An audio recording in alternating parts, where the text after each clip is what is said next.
Юстиция министрлигинин алдындагы пробация департаменти 3 жылдан тарта кылмышы оор эмес деп эсептелген жарандар менен иш алып барат. Эгер мыйзам бузган жарандын келтирген чыгымы олуттуу болбосо, мурда кылмыш кылбаса, дал ушул пробация мекемесинде каттоого алынат. Аларды катаал жаза менен эмес, кумандуулук менен оң жолго салуу сот укуктук реформанын негизги принциптери.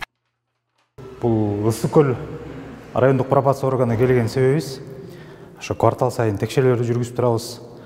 Жана кардарлардын сотто көрсөтүлгөн өкүмдүн негизинде ошо милдеттердин аткарылгандыгы тууралуу боюнча келип көзөмөл жүргүзүп турабыз. Ошо кандай иш аткарылып атат, өздүк же болбосо кандай чогулуп жатат. Аткарылбаган учурда эми өзүбүз ошо дисциплинардык өзүбүз чараларды колдонобуз. Бирок эң негизгисинен айта кетсем болот, ушу райондогу адистерибиз бул талаптардын баарын эле аткарып, ошо өздөрүнүн иштерин так алып барып жатышат бүгүнкү күндө. Мамлекеттеги кылмыштуулукту азайтуу, каттоого алынган жарандарды коомго кошуу максатында бүгүнкү күндө 3 аймак аралык пробация башкармалыгы 50 райондор аралык пробация органдары иш алып барууда. Ар бир аймактык бөлүмдө социалдык кызматкерлер, психолог жана юрист иш алып барат. Ысык көл районунда бүгүнкү күндө 91 кардар каттоого алынса, алардын 8-и аял киши. Биздин райондук сот өнүгүү башкармалыгы менен 5 аял киши окууга тартылып, кыска мөөнөттө окууга тартылып кесип алышты.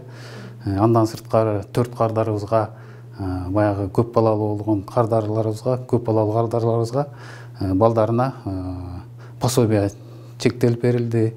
Андан сырткары айыл өкмөт тараптан жардамдар да берилип атат. Ошол каттоодо турган 5 аял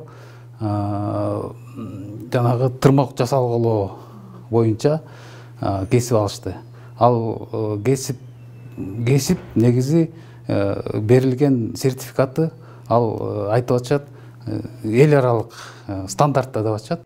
Өлкө аймагында пробациянын 4 түрү боюнча 4402 кардар каттоого алынган. Белгилей кетсек, Ысык көл районунда каттоого турган кардарлардын кайра кылмыштуулукка баруу фактылары катталган эмес.